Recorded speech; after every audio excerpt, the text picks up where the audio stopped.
Students, again I came with one more question. So it is also requested by a student. So what I'm going to tell you is, please comment what are the videos you want so that I will try to make like the other students too. Okay, now let us discuss the question which I'm going to tell you. Write down the test statistic for testing the equality of mean. Here they are asking about equality of mean of two populations. Okay, in the sense what here the two population means are having equality. Okay, they are having equal mean. When the population standard deviations, first one sigma 1 and sigma 2 are known. That means standard deviations both are known, and second case is standard deviations are unknown. So what we have to prove is, we have to take that the two population means are equal, and we have to write the test procedures when the two standard deviations are given and when they are not given. Okay, yeah, let's start.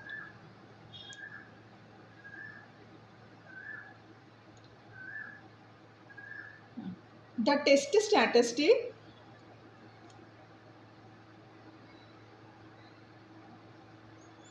for testing the equality of mean of two populations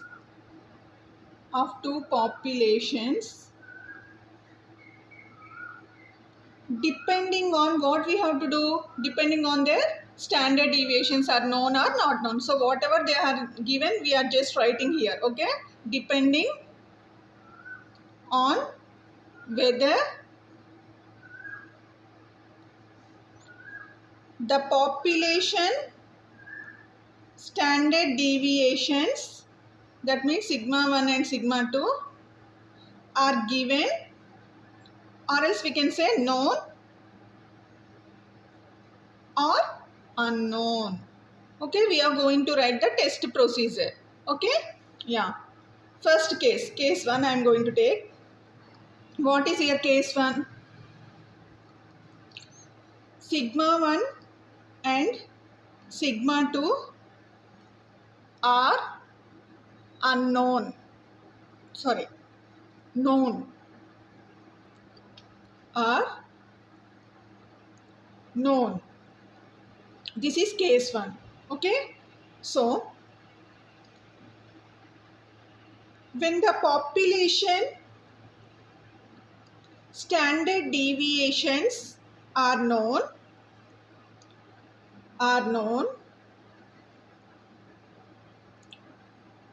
we use the Z test. Okay, which test we are going to use? We use the Z test for comparing the means of two populations. For comparing the means of two populations. Okay, so the test statistic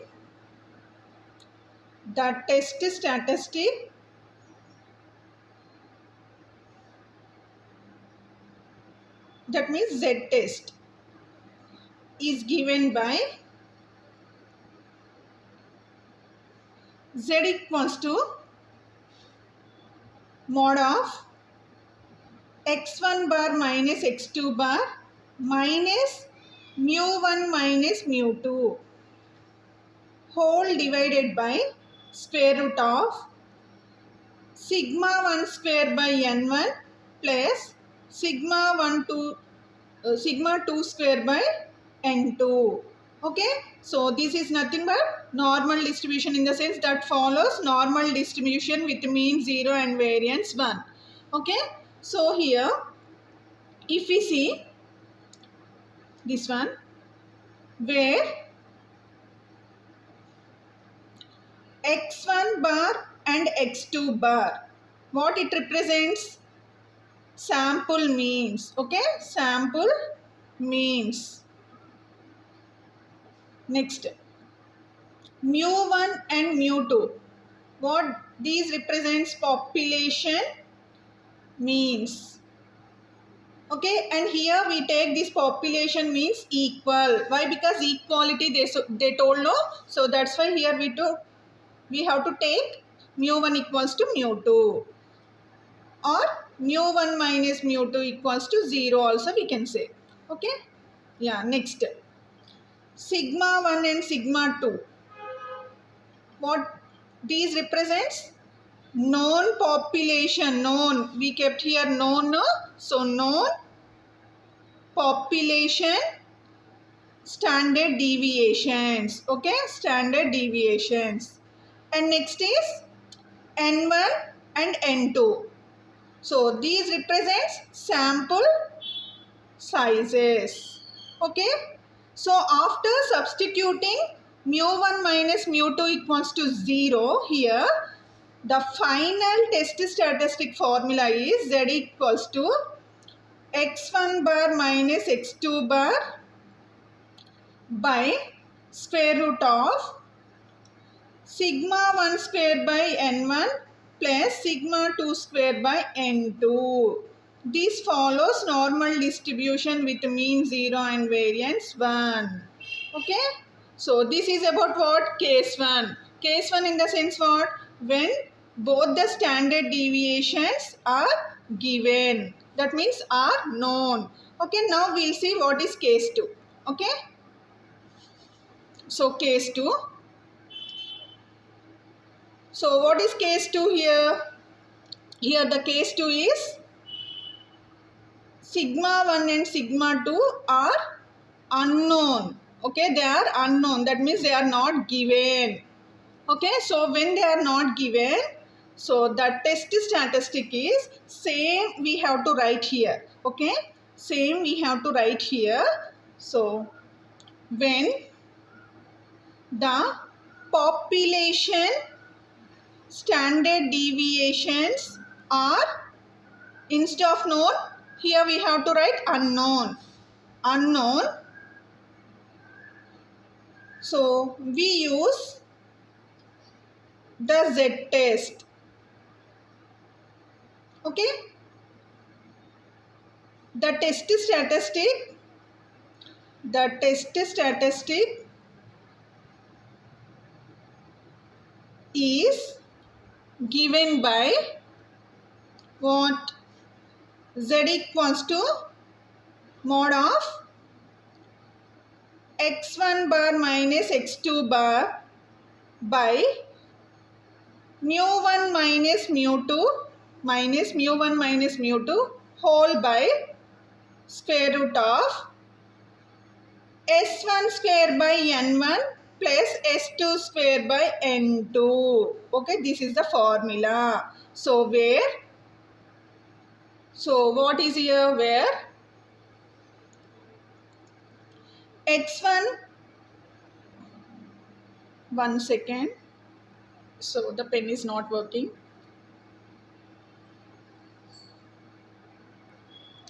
So x1 bar and x2 bar. So what these represents? These represent sample what? Mean. Okay, these represent sample mean. And the next is, so again here mu1 and mu2 represents here what? Population means. Okay, next sigma 1, sigma 2 are not there. So what? Here the formula is represented by S1 and S2. So S1 and S2 are known sample standard deviations. Okay, and next N1 and N2 represents what? Sample sizes. Okay, next.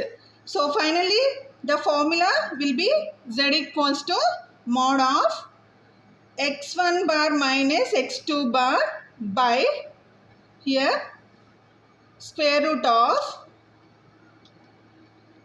s1 square by n1 plus s2 square by n2.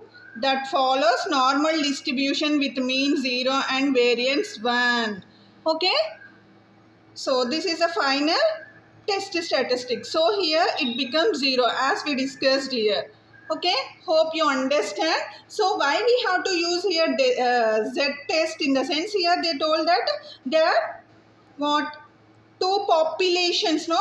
So when two populations, equality of means of two populations comes, at that time definitely we have to use what, z test. Okay, yeah. And the next is, we'll discuss one more question.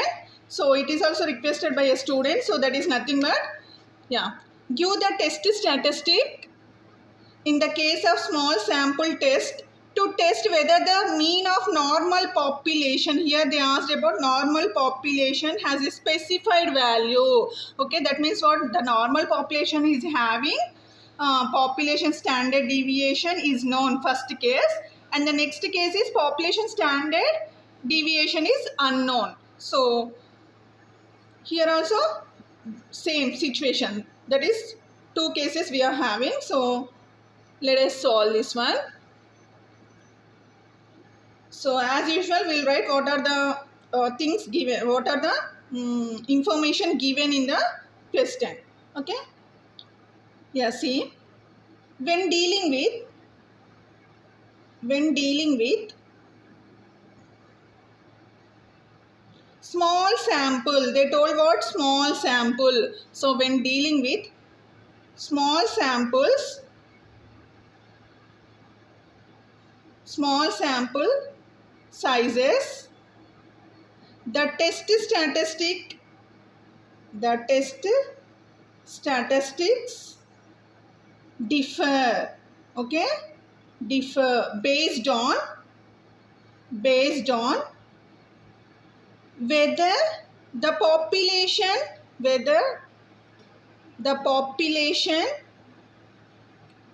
standard deviations known or unknown. Okay, yeah. Okay, yeah. Now we'll take the first case. So what is case 1? So case 1 is here, when population standard deviations is known. Okay, so it is a known case. So we'll write, when the population standard deviation, that is nothing but sigma, is known, we use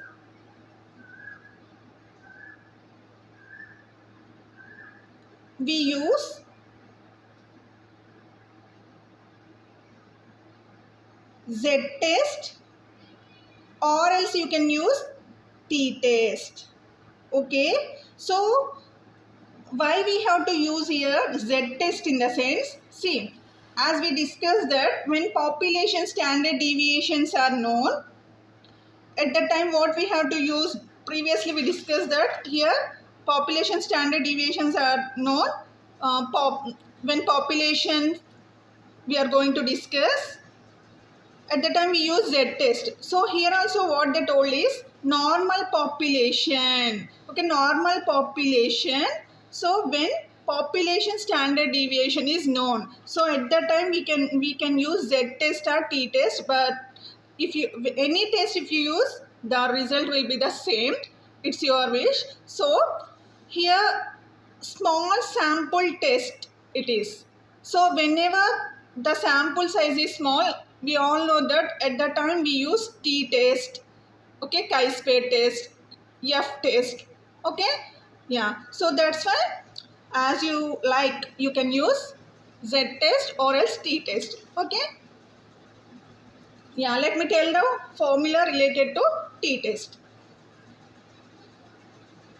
So that is nothing but t equals to, let me write, the test statistic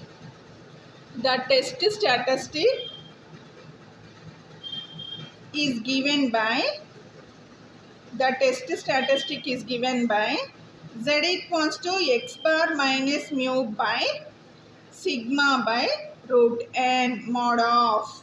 Okay, sorry, this is z now, so t also the same thing. T equals to x bar minus mu by sigma by root n, that follows t n minus 1 degrees of freedom. Here the degrees of freedom term will come, okay, when we are with small sample. Yeah, and the next is where x bar equals to sample mean. Next, mu equals to specified population mean, or simply you can say population mean. Next is sigma, known population standard deviation. Next is n, sample size. Sample size. Okay, so n minus 1 is nothing but degrees of freedom. Okay, this is degrees of freedom. Okay, so this is about case 1. Now we'll see what is case 2. So case 2. So what is the case 2? When population standard deviation is unknown. Okay, unknown. Okay, so now when the population standard deviation, that means sigma, is unknown, we use the t-test, okay, because it is a small sample, so that's why we use t-test. The test statistic is given by t equals to x bar minus mu by s by root n. So I think you observed the difference that follows t n minus 1 degrees of freedom. When standard deviation, population standard deviation is given, the formula is sigma. When sample standard deviation is given, the formula is s. So here population standard deviation is unknown in the sense what? There might be given sample standard deviation, isn't it? So at the time we have to use what? This formula. Okay? Yeah. Where x bar equals to sample mean, mu equals to population mean or specified population mean, we can say. So S equals to sample standard deviation. Okay, n equals to sample size. So n minus 1, this one is nothing but degrees of freedom. Okay, so indirectly, see, if you observe that case 2, when population standard deviation is unknown, standard deviation of population is unknown means that is indirectly they are telling that when sample standard deviation is known, what is the formula they are asking us. Okay, so if you know the difference, you can able to answer these questions easily. Okay, hope you all understand. So if you like, please click on the like symbol, share with your friends, and also if you are newly watching, subscribe to my YouTube channel. So if you like, it will reach to many students who are in use. Okay, yeah, thank you, have a nice day, and don't forget to comment which topic you want. Okay, thank you.